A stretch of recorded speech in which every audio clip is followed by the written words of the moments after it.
Hello and welcome everyone. This morning's daily market report brought to you on behalf of CommunityFT for all CommunityFT members, in which we're going to take a look, folks, at some major potential movements to occur over the next 24 hours. But before we do that, at this point, let us all embrace a quick risk warning.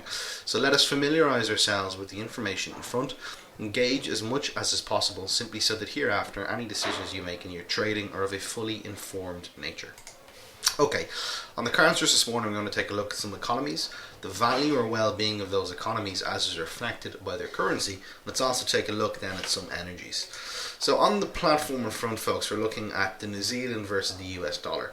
Overlaid on this, we're looking at some indicators also, namely the stochastic oscillator, okay, which recently signaled an overbought position, and of course then the market has subsequently fallen, so that was quite correct. We're also looking at the moving average and an exponential one at that over a 55-day period. And now we're looking at the force index, okay? The force index is useful to show the relative momentum of a trend, okay?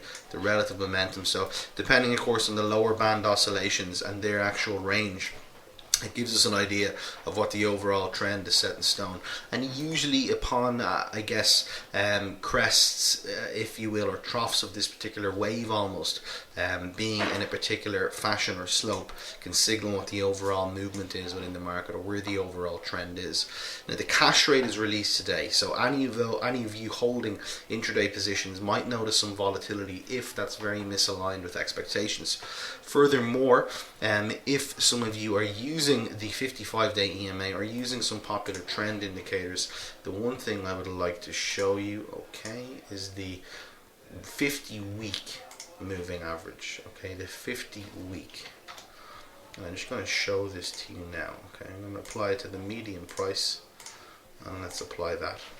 Okay, at the 50-week moving average, okay, and as well at the 200-day moving average, the simple moving average. Let's just take a look at that as well, because it's quite an important point. So a simple moving average, okay, and let's change the color on that. There could be some potential headwinds, okay.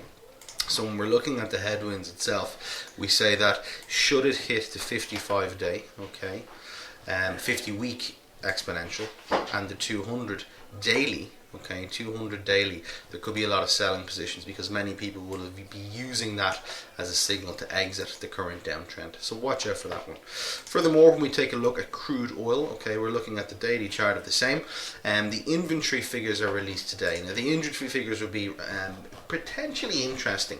We might see some large candles and a lot of volatility depending on where the figures are, hence showing the supply in the market. Those of us technically trading only may not be in a position to do much just yet. We might wait for confirmation of the commodity channel index, okay, to further breach its range. We could look for more confirmation from the bearish volumes to help us look for some more positions. So we hope that's been of help, everyone. If you have any further confirmation, please do not hesitate to get in touch. We welcome all inquiries. Have a great day, and as we say here, keep on earning.